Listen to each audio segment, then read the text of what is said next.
အားလုံးပဲမင်္ဂလာပါကျွန်တော်ဒီနေ့တော့ကျွန်တော်အကြိုက်ဆုံးအစားအစာတွေကြီးပဲပေါ့နော်ကျွန်တော်သွားစားမှာဖြစ်ပါတယ်ဗျာဒီအစားအစာတွေကိုသွားစားမှာဖြစ်ပါတယ်ကျွန်တော်နဲ့လိုက်ကြည့်ကြရအောင်ဗျာကဲ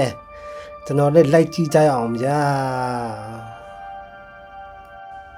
ပထမဆုံးပေါ့နော်ရောက်ရှိလာတဲ့စပွဲပေါ်ရောက်ရှိလာတဲ့ဟင်းကတော့ကစွန်းရွတ်ကြော်ဖြစ်ပါတယ်ကျွန်တော်တို့ကမှားလိုက်တာတော့အများကြီးပေါ့နော်ဒါပေမဲ့ကစွန်းရွက်ကမြန်လဲမြန်တယ်ချီကပြောရတယ်လွယ်တယ်ဆိုတော့ကျွန်တော်တို့စပွဲပေါ်ကိုပထမဆုံးရောက်ရှိလာတဲ့ဟင်းပွဲကတော့ကစွန်းရွက်ဟင်းပွဲဖြစ်ပါတယ်ဗျာ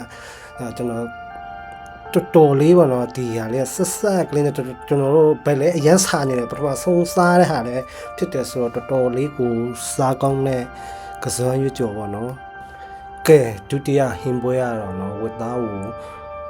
ကြော်ပြီးမှအချင်းနဲ့မယုတ်တင်းနဲ့ချစ်ထားတဲ့ဟင်းရဖြစ်ပါတယ်စားကြည့်တဲ့ခါနဲ့ဟိုမျိုးလေအပြင်မှာတော့နည်းနည်းလေးမာကလောက်ဖြစ်ပြီးတော့ကွာအတွင်းထဲမှာနူးပြီးတော့တော်တော်လေးစားကောင်းတယ်ကျွန်တော်တို့ဒီနေ့စားတာခဲအားလုံးငရုတ်တင်းကြီးပဲပေါ့နော်တတိယအနေဖြင့်ရောက်ရှိလာတဲ့ဟင်းပွဲလေးကတော့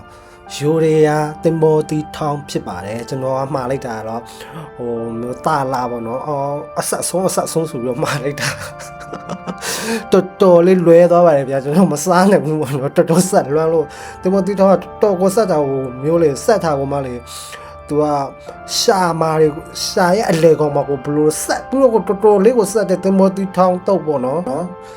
သူကလေကျွန်တော်တို့ကမှားလိုက်တာကတော့နည်းနည်းလောကြီးသွားတာပေါ့ဗျာကျွန်တော်တို့ကအဆက်တော့စားချင်တယ်ဒါပေမဲ့အဲ့လောက်ကြီးဆက်မှန်းတော့မသိဘူးဗျာအဲ့ဒါဟာလေးကိုတင်ပေါ်တီထောင်းလေးကိုစားလိုက်ပဲတီလေးကိုစားလိုက်ပဲအဲ့လိုအာတာဖြေခဲ့ရတာပေါ့နော်တော်တော်ကြီးကိုဆက်လွမ်းလို့ကျွန်တော်တို့စားတော့မကုန်ဗျာအဲ့ဒီတင်ပေါ်တီထောင်းတုတ်ကိုလေတော်တော်ကိုဆက်တယ်ပေါ့ဗျာကျွန်တော်ဒီရှာဖျားတွေကိုဆက်တယ်နောက်တစ်ခုရောက်ရှိလာတဲ့ဟင်းကတော့ဝိနံယိုကြော်ဖြစ်ပါတယ်ဝိနံယိုကျွတ်ကြော်ပေါ့နော်ဝိနံယိုကျွတ်ကြော်ကျွန်တော်တို့ဘီယာလေးတောင်းနေဆိုဝိနံယိုကြော်လေးနေပါဒါပေမဲ့ဒီစံကတော်တော်ကြီးကိုများတယ်ပေါ့နော်ဝိနံယိုကြော်တော်တော်အယိုးတွေကြီးပဲပေါ့နော်သူကကြော်ထားတာနောက်တစ်ခု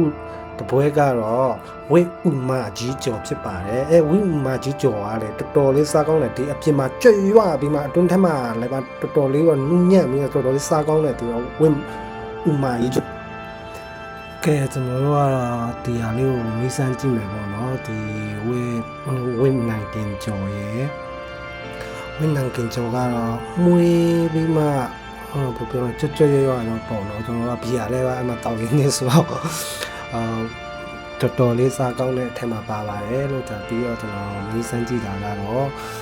ဝိဥမာကြီးကျော်ပေါ့နော်ဝိဥမာကြီးကျော်ကအပြင်မှာတော့